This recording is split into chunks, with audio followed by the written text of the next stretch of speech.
Yes. Yeah. I really did not want to face having to do a show with a 1 million subscribed YouTuber. I get it. Because now it's just everything's changed. Yeah, There's just I can feel the vibe shift as soon as that number hit for you. there's an air, right? That's just it's hanging in there, and it's just like, ugh, I'm beneath you. Yeah. Your success is crushing me. Crushing. Suffocating. Yeah. Yeah. Oh.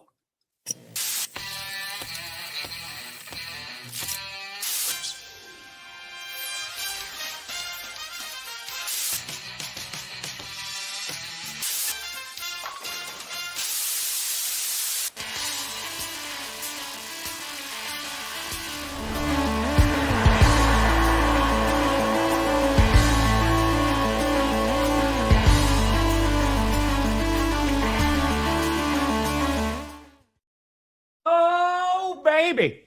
Ooh, we here. We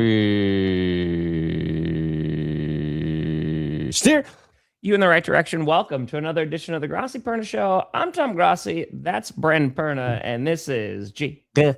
A-B. S. And you have been navigated. I think we did that already. You've reached your destination. No, I think that comes later. Oh, I forgot who we are. I've said we did that. Look, this was a big week for a lot of people, okay? Yeah. For Joe Brady, for Todd Monken, for Bill Belichick, for the Pro Football Hall of Fame, and for our dear friend, Urinating Tree! I mean, Tom, who got to 1 million. Oh. Yeah, Tom Grossi. I thought we were just celebrating Tree. I missed it because I was, I was doing bedtime. I missed it happen live. Yeah. I was Carmi. You know what, though? Like, we could redo it. So we could just you let me know when's good for you. Yeah. I'm more upset that Carmi didn't stay up and watch, personally. I know. She would have liked to. She likes watching America's Got Talent before bed. So she definitely would not like to watch me, the person who is void of talent. She likes to watch people get the golden buzzer. So there's confetti and stuff. Yeah, she likes the confetti. She likes people singing. So I think we were watching that, and then I'll put on music when she's actually like ready to try to go to sleep. And I opened my phone, and then like somebody had tagged me on Twitter, and I was like, oh God, I forgot that's probably happening right now. Yeah. And there it was. Very proud. We're all proud of you. We didn't do clickbait yesterday, so nobody got to say congrats, but I'm the first to say it live to you, and that means something to me. Yeah, I did a good job congratulating you for all your hard work. Thank you. I appreciate I did a really nice job. I mean, I shouted you out. Yeah, but this is better. Okay, got it. I thanked you before you could thank me. Yeah, you're always like that, though. You got to get in there before me. Yeah, no, because that's what we always talk about. When I get to 1 million, I will definitely thank me before you thank me. You should, absolutely. Yeah, right? Yeah. No, this is a disease. This is just no, dude, it was awesome. It was really awesome to see. I thought we were, yeah, I appreciate it. Never get to just being like genuine, but fuck, dude, it was awesome. It's like I would never say this to a face. I loved it. We all did. Like it's not just because like you got there. I think like all of us working in this space, seeing you do it. I think it gives everybody confidence that if we just keep going, like keep grinding, there's a path there, and that your hard work gets rewarded. And obviously, like, it's a testament to you working hard and also just making good football videos. And it's like, just keep fucking doing that. And everybody who asks, like, how do we do this? Like, if you want to do it, just make good videos and keep fucking doing it and be relentless. Use Tom as a blueprint. You don't have to do it like I did, because like no, we don't have to be that insane. You should make better content, and also should be more of a person. You don't have to do this for 11 years and just. I dare you to try and make better content than me. Just do it, you guys. Just do it because you love it, and just be consistent. And there you go. Yeah, there's so much to talk about. Like you picked a bad week to hit $1 million and take a day off because I literally was like, okay, because I've been saying this for months. I was like, as soon as I hit $1 million, I'm going to take my first day off. August 2019, putting out content Monday through Friday. We're going to take one off. And then like Joe Brady, he gets promoted and hired.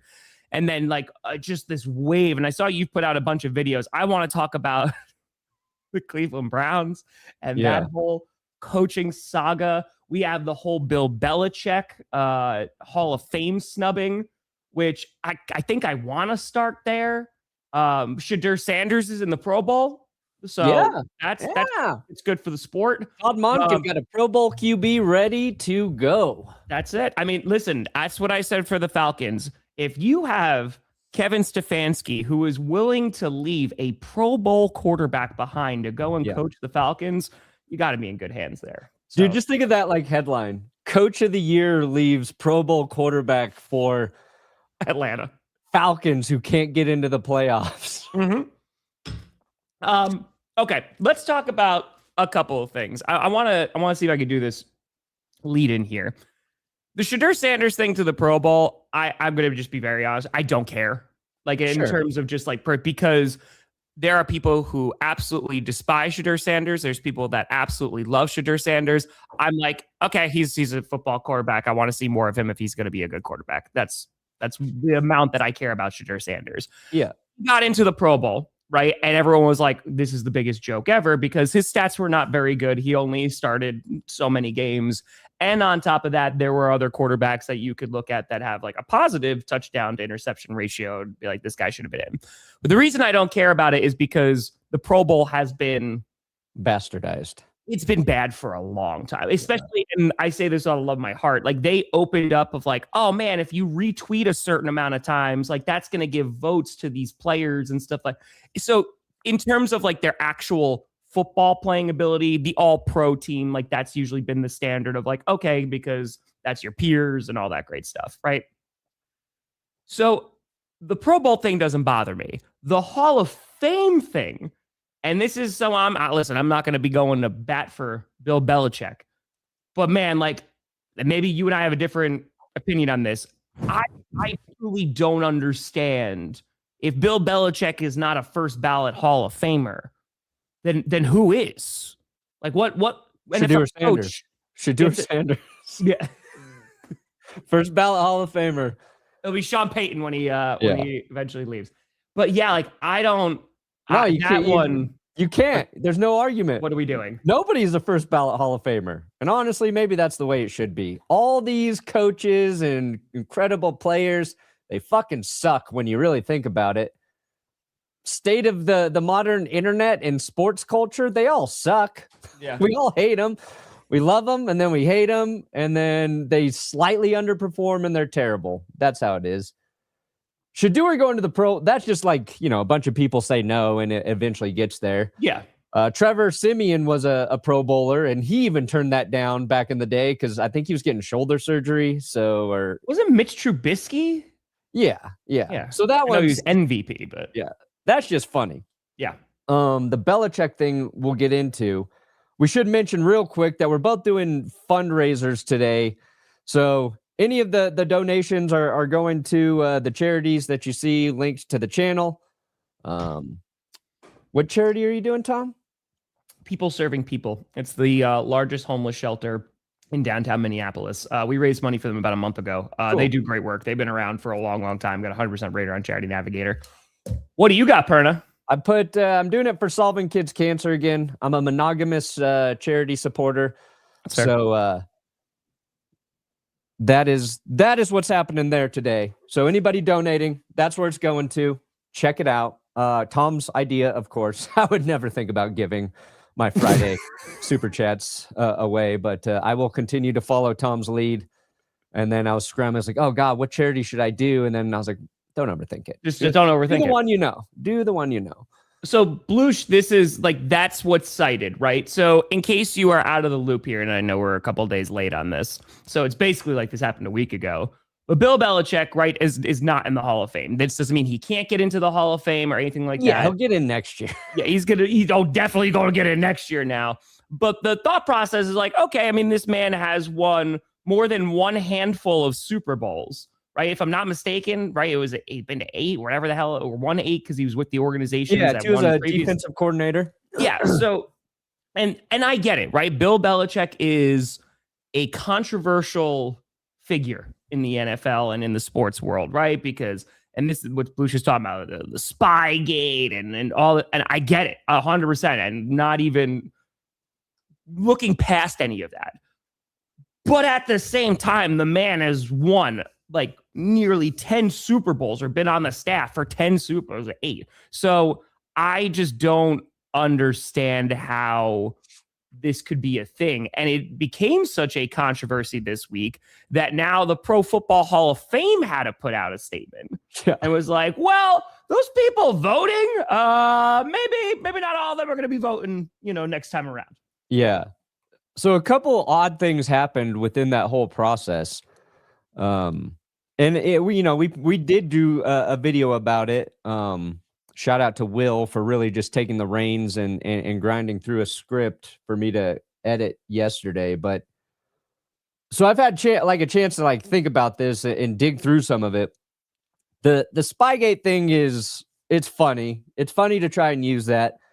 Obviously, I have loved to give the Patriots shit for Spygate and Deflategate and all those things. But if you're going to be honest about Spygate, and you listen to the way Kyle Shanahan talked about it when Goodell was interviewing him back in the day, what Jimmy Johnson has said about it, what a bunch of coaches and players who were in the league at the time, they were all trying to get signals. They were all trying to figure that out. The Bill was just the first one to be like, yeah, let's try and record them doing the signals, and then we'll break it down.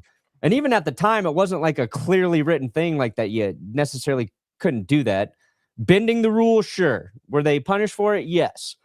But the funny thing about that is if you just remove everything that they won before that, yeah, and go afterwards, he's still in the Hall of Fame. As solid of a first ballot Hall of Fame coaching record as you could imagine.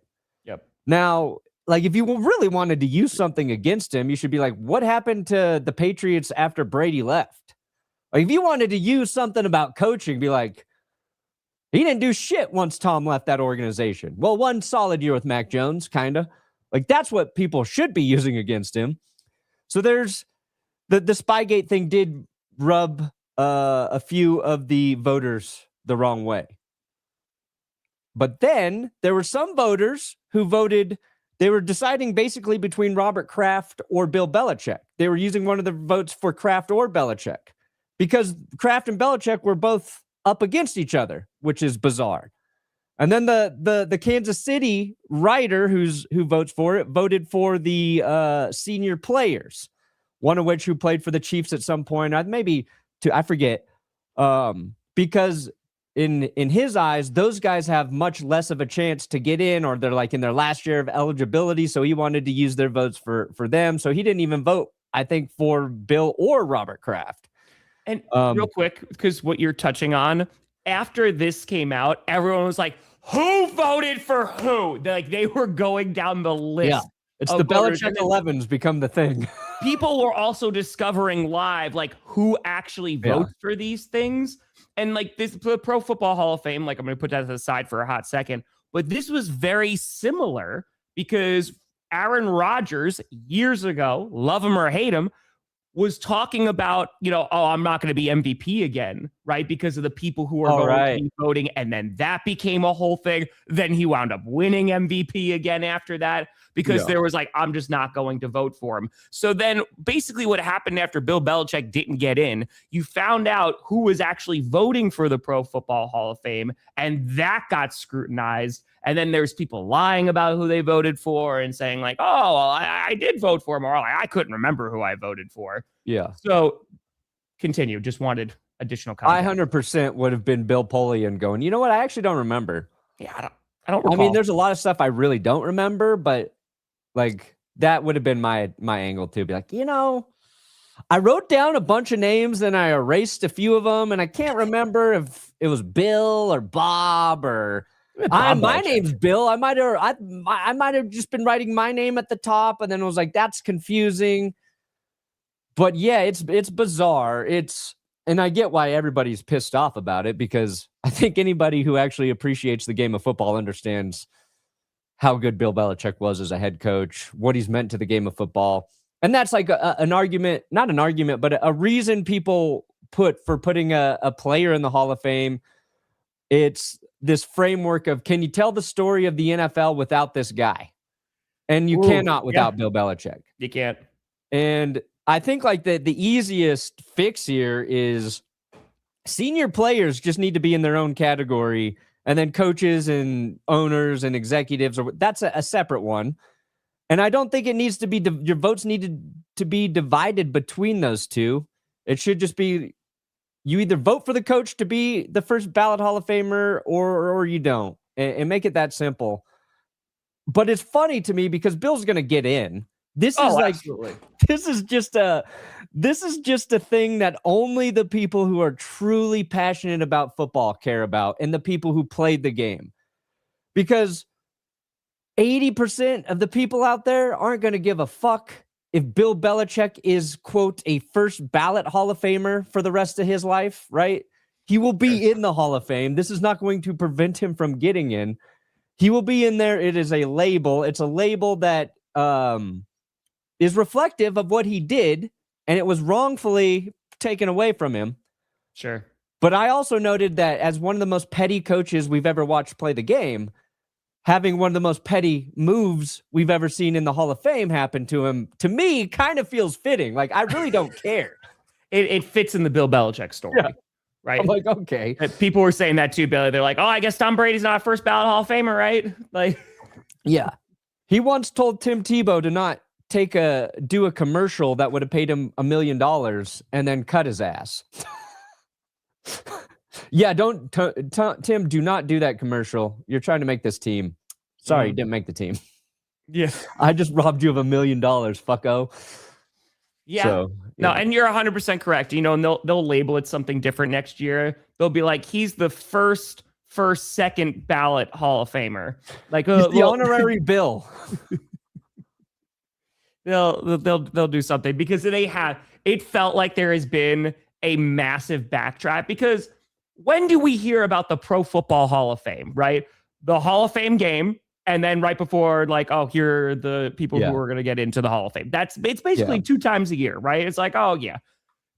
The fact that they have to come out with a statement after the amount of backlash, like, oh crap, okay, well, maybe we're going to have to some change things, because it just feels like the way that I feel about the Pro Bowl, I did not feel about the Pro Football Hall of Fame, right? Then there's politics, and like with the Hall, I don't care. But like it's all messy. But I thought that it had a little bit more of a reputation, right? And it's like, okay, like there still has that standard that's there. And I feel like now that has just been called into significant question. But it's also, dude, like we've been talking about this, we talked about with Rodgers for a second for MVP voters, but we've been talking about it in the vein of the MVP award is a quarterback's award, right? Like it's going to take beyond a significant effort from another position group to get that kind of award, because it's just handed out to whatever QB, people like the most. So I don't know. It feels like now this is in that same vein where it's like, oh yeah, like there's bias in the voting when it comes to the reporters, whether it's a Pro Football Hall of Fame, whether it's the Pro Bowl, that's a whole different thing, MVP, etc. Yeah. Super fun. I think what needs to happen to make this right is the College Football Hall of Fame needs to induct Bill Belichick right now. First ballot College Football Hall of Fame coach for his work at North Carolina.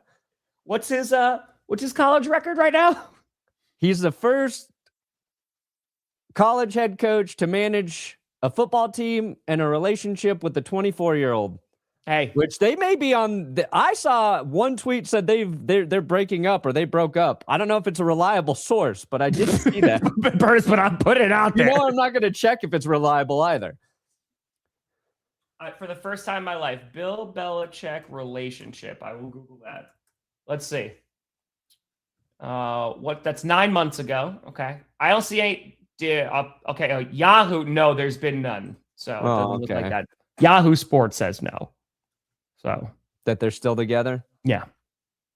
Okay. Well, good. So, I don't want them to break up. I want Bill Belichick to die in her arms down the road. I want their love to be true, you know? I'm not wishing for his death at an appropriate time when he's, 100 or whatever. We take one day off. When Bill Belichick's 100 and she's 27, I want,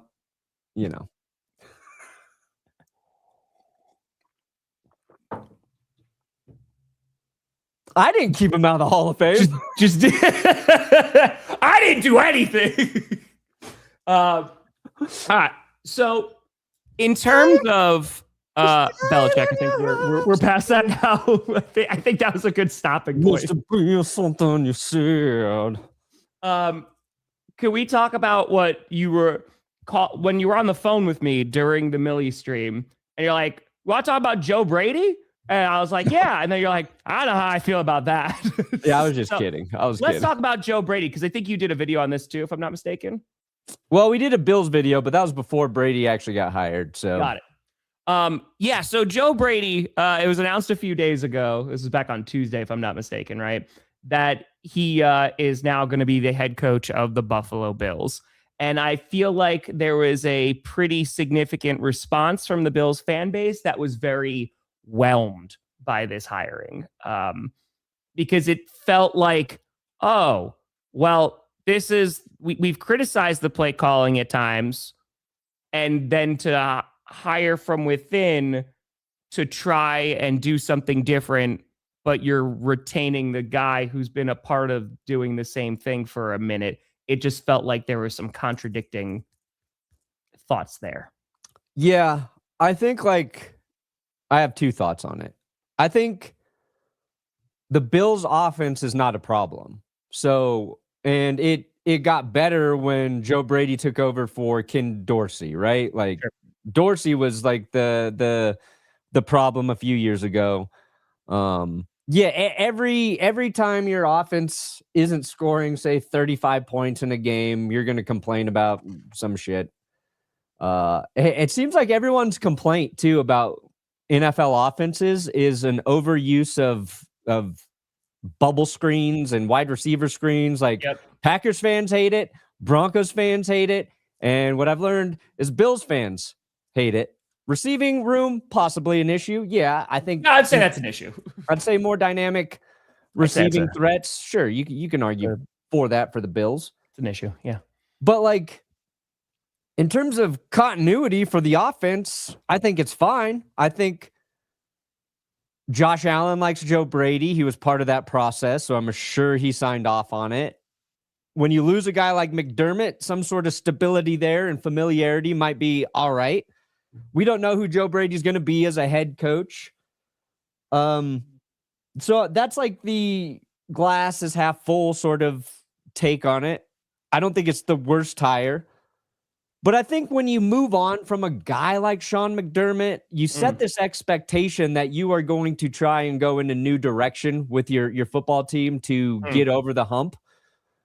And I don't know if this does that. Now, if they bring in if they bring in the right defensive coordinator, then I think this is going to work out just fine, because the Bills' issue has been what their defense does in the postseason. They've had good defenses in their tenure with Josh Allen, except when they get into the playoffs, then that defense can't stop shit. They've given up over 30 points in all of their losses. So if they fix that, and you could point to Sean McDermott as the defensive guy and the defense not being ready in the playoffs or whatever, it's a weird problem to have when you really think about it. But I think they would have been excited about somebody else. I don't know if it's going to work out, but whelmed with the possibility of Joe Brady being as good as McDermott is there. So I feel like it's whelmed because it's also, you and I think came to a consensus that if McDermott was going to get fired this season, there were plenty of other seasons that you could have moved on. Sure. I'm more impressed with McDermott from this season, what he was able to do with the roster that they had, right? Yeah. Of like taking a lesser Bills team than we've seen in the playoffs before. Like they were a better squad last year, right? And in terms of especially the wide receiver woes and not having that elite pass game, like you saw Josh Allen is very good. Don't get me wrong. You had the run game, which was still great, right? They were the number one rushing team in the NFL. It just feels like for you to go, okay, well, we're getting rid of McDermott because we want to do something different because what we've been doing is not working because we keep losing in the playoffs. And it was a catch getting in Josh Allen's face. That's why it doesn't feel like this is the, oh man, that's going to be the big difference maker to promote a guy who has been there. But again, like I was criticizing them with Brandon Beane, and it's not even anything that's against Joe Brady. It just feels like, okay, you want to shake this up and like within this next few years, try and go contend for a Super Bowl. Yeah, it's just not it's not the most exciting hire, but I don't know. Like I'm down on the Bills right now because of what has transpired over these past couple of weeks. Sure. I don't think I'm down on them. I think they're going to be about the same. I think their offense is what has driven their success. What I liked about what Joe Brady did is, for one of the first things is he said he pounded the table for Keon Coleman. So like he got that out of the way. He's like, I wanted that man on our team. And he said, me being promoted to head coach is the best thing that's ever going to happen to Keon Coleman. Now, part of me goes, well, why wasn't he involved in the offense more if you were already the play caller, right? I think, he's just trying to put out a fire that has been burning since Pagula threw him under the bus. I think even in that press conference, I think Brandon Beane was trying to put out the fires as Pagula was lighting them during that press conference. Yeah. So I don't know if can the Bills get back into the playoffs and lose in the playoffs again? 100%. I believe Absolutely. they are set up to do that again. Sure. The question really is is Joe Brady going to be the guy that gets him into the Super Bowl? And we don't know yet. Now, to be fair to the Bills, I think they're only whelmed because he was already there. And I think as fans, we do this thing where we just want something new because we've seen the old thing not work. But Joe Brady was getting a lot of head coaching interviews for other teams. There's a handful of other teams out there that were seriously considering him to be their next guy. So it's not like he was just their only option, right? I think it was a choice to have him there. And I think Bills went from heartbreak to, oh my God, our organization is a dumpster fire, to, okay, we should just have steady expectations for this next season. Yeah. I think they're in a better spot than a lot of other teams in this head coaching hiring process. I think Browns fans are also whelmed, and they got somebody new, and he might not even be the worst guy that they could have. But what I do know for one that's unequivocal is Emmanuel Acho delivered the worst take in maybe NFL history. I've not seen this. You have not seen it? I don't know even because I just saw it in the rundown of I have no idea what this is. By the way, the Bills did just hire Pete Carmichael as their offensive coordinator from the Broncos. And you talked about it. Did you talk about Carmichael for a hot second? No. I honestly, Sean Payton has so many de facto assistant offensive guys that I don't know. They fired Joe Lombardi. They fired Joe Lombardi as their OC. Yeah. Carmichael was doing something with the offense. I really don't know what the fuck he did. He doesn't get talked about much. But the thought now is that they'll promote Davis Webb to offensive coordinator because Davis Webb turned down the Raiders head coaching job. And is thought that Sean Payton is willing to possibly let Davis Webb call plays for the Broncos offense. Okay. So now the Giants and Ravens might make aggressive moves to get Davis Webb as their offensive coordinators. And those jobs would be appealing for him as well. But so before we play, because I saw this headline now, I know what we're talking about. Yeah. I have not taken a look at this yet. So Todd Monken going over and being the new head coach of the Cleveland Browns, which we have more to talk about with that hiring. But yeah, well, let's do this. Yeah, because I got a clip of Monken too, but let's see here. I actually haven't even listened to him say it. I've just seen Maybe it's not unanimous. as bad. I've seen unanimous. What the fuck is Emmanuel talking about? Because any expectation for Shedeur Sanders under Todd Monken, I believe, will lead to disappointment. There is nothing about Todd. Okay, I think expectations of any Browns quarterback under any head coach will lead to disappointment. So I agree with that part. It's valid. Show me one, and the one quarterback who didn't lead to disappointment, he gone. Monken as a head coach, that should get you excited. As an offensive coordinator, you could say Lamar Jackson had an MVP season under Todd Monken. As an offensive coordinator, Lamar Jackson had 41 touchdowns and 4 interceptions under Todd Monken. As an offensive coordinator, you can make arguments under Todd Monken. Okay, yeah, that's all true. Okay, yeah. And Stetson Bennett won 2 national championships at Georgia under Todd Monken. Oh yeah, Stetson. I forget. That's also But as true. a head coach, no. Nothing about Todd Monken as a head man gets me excited. I need to see who the offensive coordinator is going to be.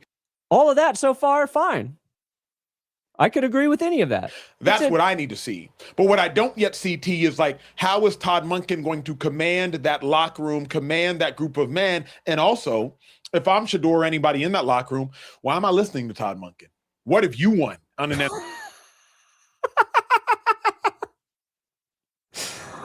NFL level as a head coach? You're not even a head coach on an NFL level. So anybody can have a take. Emmanuel Acho is a great example of how literally anybody can do this. Anybody can do it. Okay, you can say whatever you want. Here's the thing. I'm gonna. Sometimes, even when I intentionally say something stupid, Tom, like I'm really trying to be dumb. Yeah, I don't think I have ever gotten to that level. I don't think I have. I don't think you have either. Why should anybody in that locker room listen to what their new head coach has to say?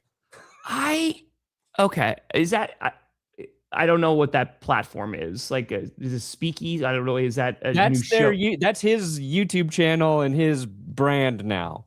Got it. As you can see, I'm really dialed in on what. Sure. We're doing.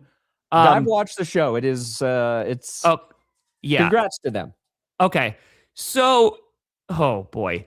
All right. So he praises kind of, because it's he undercuts it, right? About all the success that Monken has had, right? And he's like, okay, you did have an MVP quarterback. He's kind of writing it off a little bit, what have you, as an offensive coordinator.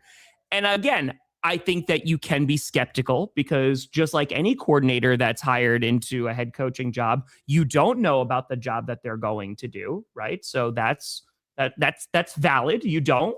Sure. And we have talked about, I'm going to use Joe Burrow, right? I'm going to stay within the division. We talk about Joe Burrow and Zach Taylor, right? And I've given Zach Taylor a bunch of crap even since the Super Bowl run that they had. I still am like, man, I think Joe Burrow deserves a better coach, right? Or like, I think Joe Burrow deserves something different. And I think we have talked about that with really good quarterbacks and being like, man, I think that it would be awesome to see them paired with this like coach. I have never, though, heard you should not listen to said coach. Like even when, the McCarthy era here in Green Bay, when it seemed like that relationship was like, oh, they were just Aaron Rodgers, just go out and do things. You're not going to get a running back. You're not going to get a defense. Here you go. You have the keys to the car. That's the very famous quote from Ryan Grant that McCarthy basically wasn't even a coach anymore. He just let Aaron Rodgers run that offense. Yeah.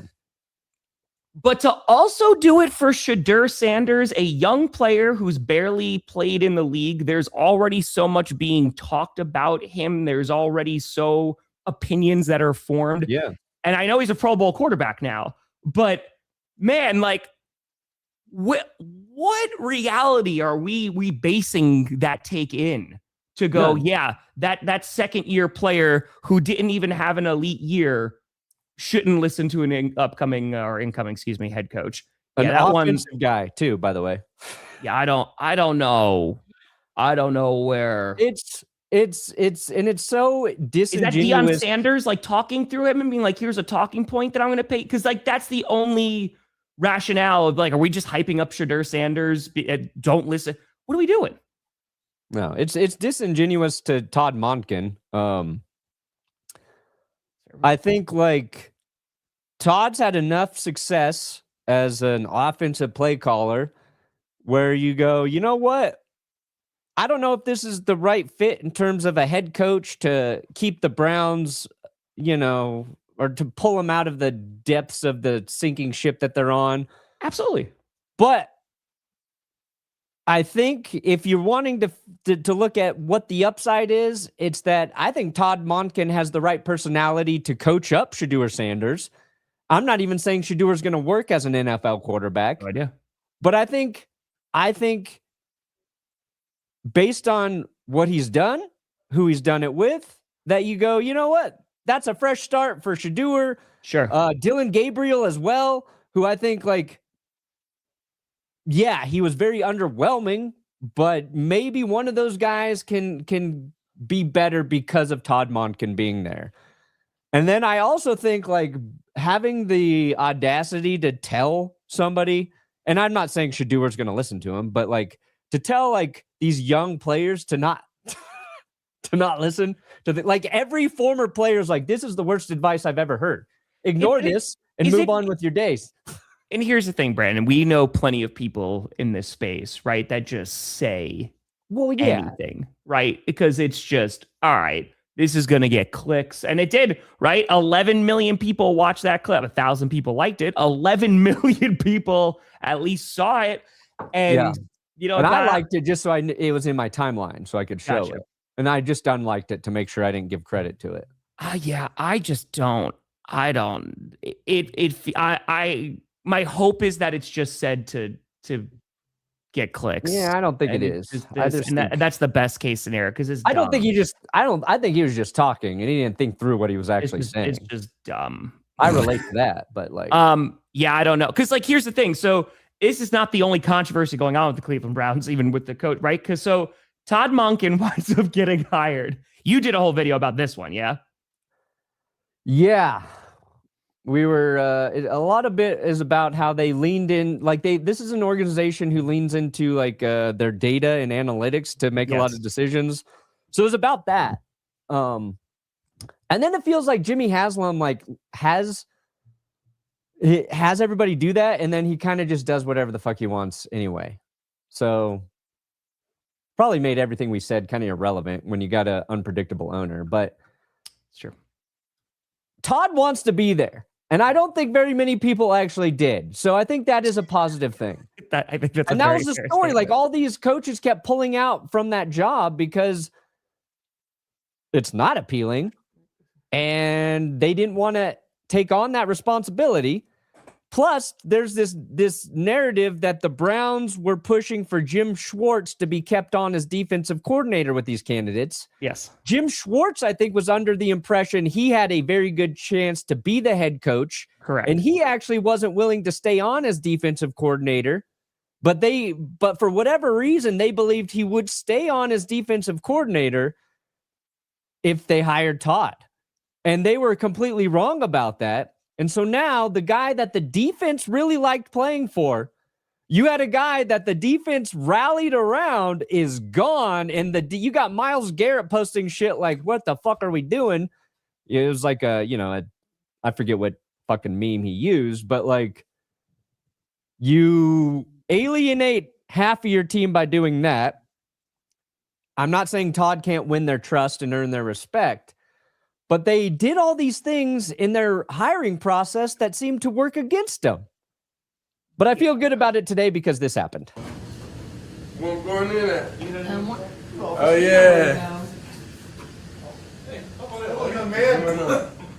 How you doing? Welcome back to the States. How we doing, man? Good. Yeah, we tried to draft your ass last year.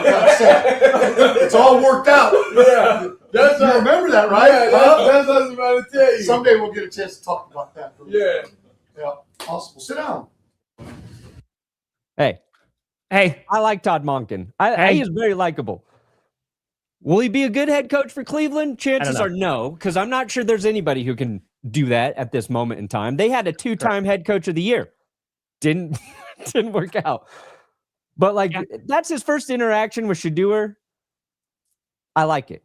Like, and they did. The Ravens were the team that tried to draft him, and Shedeur said, no, thank you. I want to go where I can start.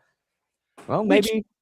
Listen, the guy has a ton of experience, right? And I do think that you hit the nail on the head of like, hey, man, I don't know how many people were going to go. And let me put it this way. We talked about 2 squads, right? We talked about the Cleveland Browns and the Arizona Cardinals of like, I don't know, like candidate. Yeah. The Arizona Cardinals are talking about Ron Rivera, right? That's where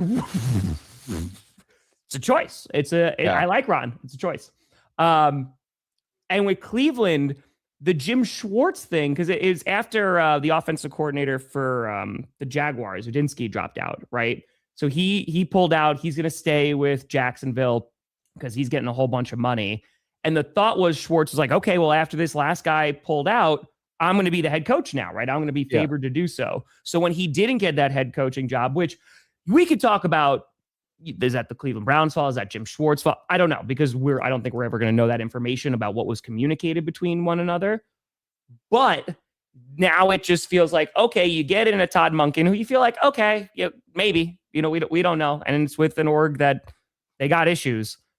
But now you have a defensive problem too. And Schwartz is still under contract with them, right? Yeah. So like that's where this gets a little bit. Yeah, because he's not like, I don't want to be your coordinator more, but he's gonna have to leave out for top out of the contract.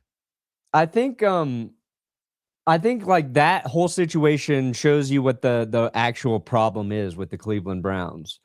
Like if they are interviewing head coaching candidates and wanting those head coaching candidates to bring in Jim Schwartz without making sure that's what Jim Schwartz wants, like just assuming like he would fall in line, like that's what's wrong with the Browns right there.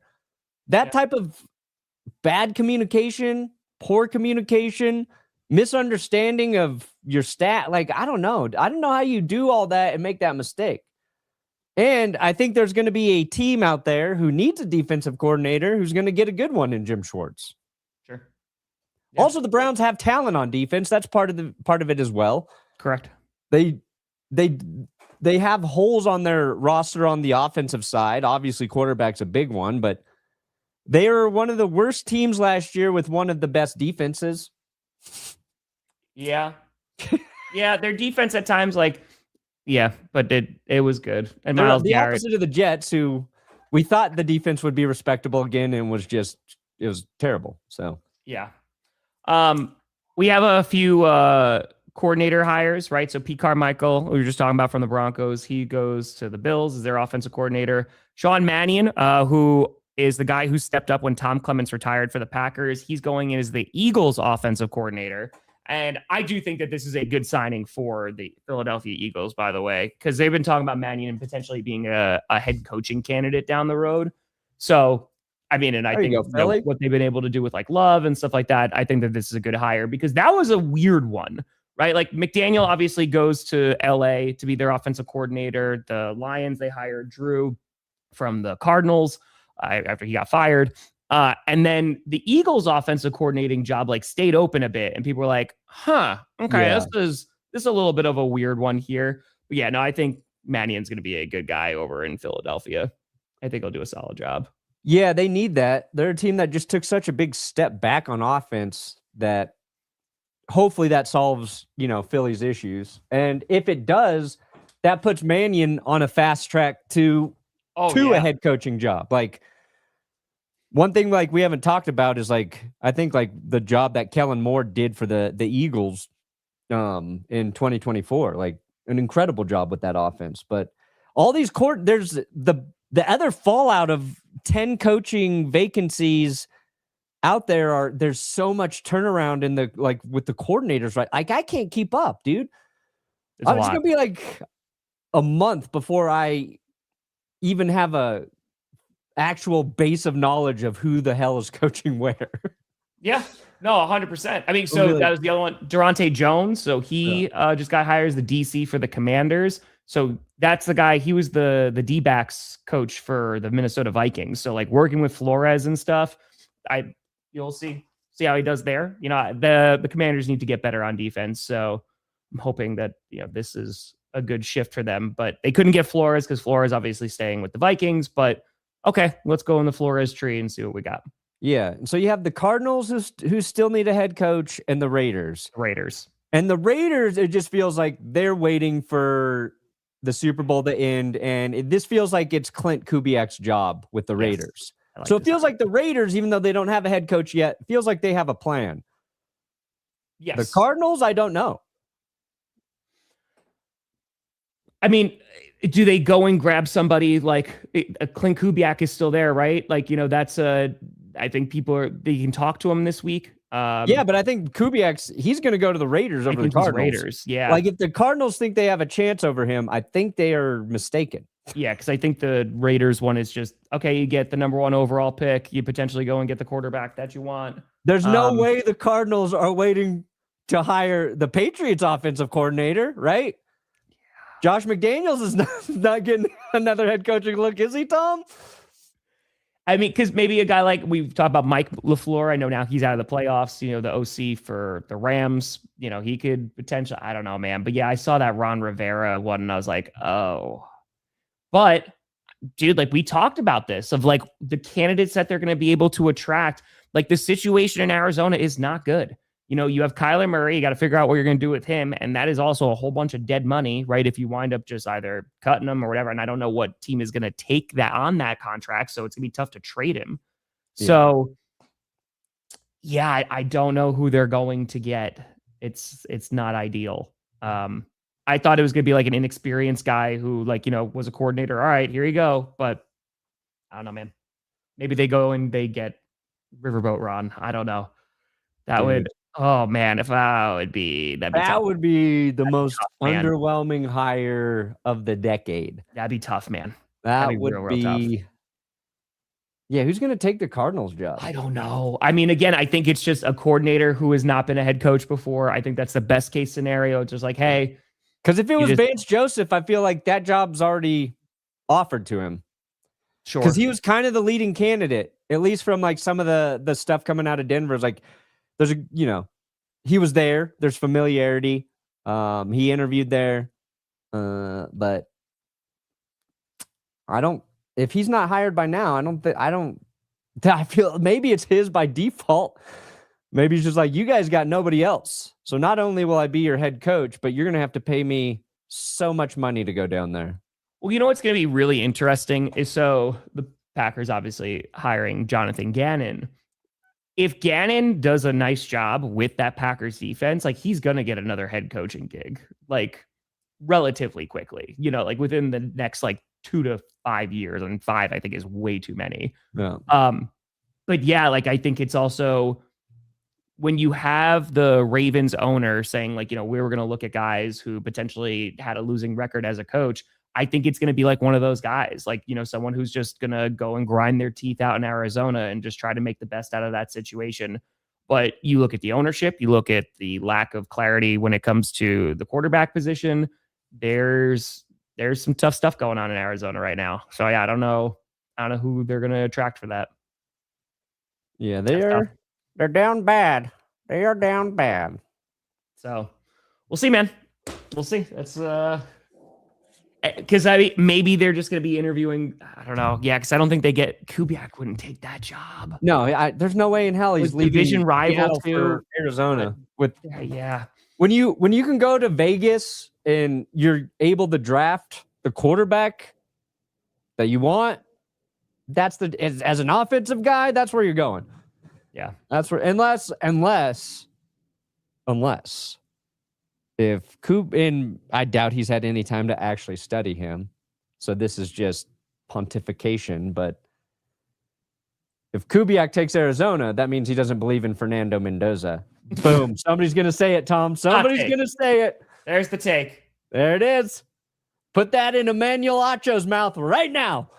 Yeah, the Cardinals apparently have spoken with 15 candidates in their hopes of finding a head coach. The most recent one being Ron Rivera. So yeah, with Rams offensive coordinator Mike LaFleur arriving for a 2-day interview process, many thinks he would be the guy. Candidates don't interview in person across multiple days for no defined reason. So it might be LaFleur. Mike LaFleur? Yeah, we were talking about him weeks ago. Like, that would make a lot of sense, right? You have the number one passing and number one scoring offense. And it's like, here you go, man. Like, be a head coach and let's see if you can fix this team. Brother, Packers, Cardinals going to go hard if that happens. The LaFleur Bowl? Yeah. I saw Nathaniel Hackett's going to be the QB coach down in Miami. Yeah. We were just, was it Monday we were talking about Hackett? Yeah. I was like, what is Hackett doing? He was in the booth for the Packers during that Bears game. Quarterback coach, Miami. Oh, there you go. I know, like, oh my God. They're like, listen, it didn't work out the first time, but Kingsbury, you come on back, man. And you're bringing Vance Joseph with you again, and he's going to be assistant head coach. That would be incredible. Also, real quick, I've seen a lot of chatter that there's a lot of thoughts that Rodgers is going to come back, because McCarthy was asked about this in his press conference, and he's like, yeah, of course. Like, why wouldn't? Steelers fans are going to blow a gasket, man. If it's McCarthy and he brings back Rodgers for a year, hey, listen, it'll be entertaining as hell. Yeah. But oh man. Honestly, though, like, what are their other options at this point? It's Will Howard. Are they going to draft a guy? No, they're not in really a good spot to draft a guy. Yeah. The Boto, I know. You start Will Howard. You go, here's a Will Howard. We're bringing like a Mac Jones or something, but here's a Will Howard. Go out, and if we suck, oh no. What a shame. Tank with Howard. You got to put some more talent on that roster. That's it. Yeah, Steelers need to dial in on their quarterback for 2027. Yeah. Kirk Cousins. Falcons are releasing Kirk Cousins. That's expected. You think Kirk plays still? He's looking pretty good in the analyst booth right now. I mean, I'm going to be honest with you. If he's willing to take a minimum, I'll happily take him as a backup. Yeah. He didn't play terrible once he settled in towards the end of the season there for Atlanta. So I don't think he's getting a starting gig anywhere. I want Cousins and Rodgers as the Steelers quarterbacks. I want the Russell Wilson, Justin Fields experiment 2.0, but with old veteran QBs. I like that. Both with Achilles injuries. Yeah, because why not? Yeah. What could go wrong? I don't know. Perna, what do you got coming out today? Nothing. Go check out our Belichick video. We're working on Monday's episode about everything we got wrong in the 2025 season. So there you go. I like it. I think we are doing Q&A. I will let you know. Chat. I think. But Chat. Appreciate y'all. Folks, thank you so much for watching. We'll see you on Monday for another edition of the Grossi Perna Show. I'm Tom Grossi. That's Brandon Perna. This is G. A P. S. And you have been navigated. Have a great weekend, everybody. Reach your destination and appreciate all the donations today, everybody. You guys are amazing. Thank you. Thank you. Thank you. Thank you.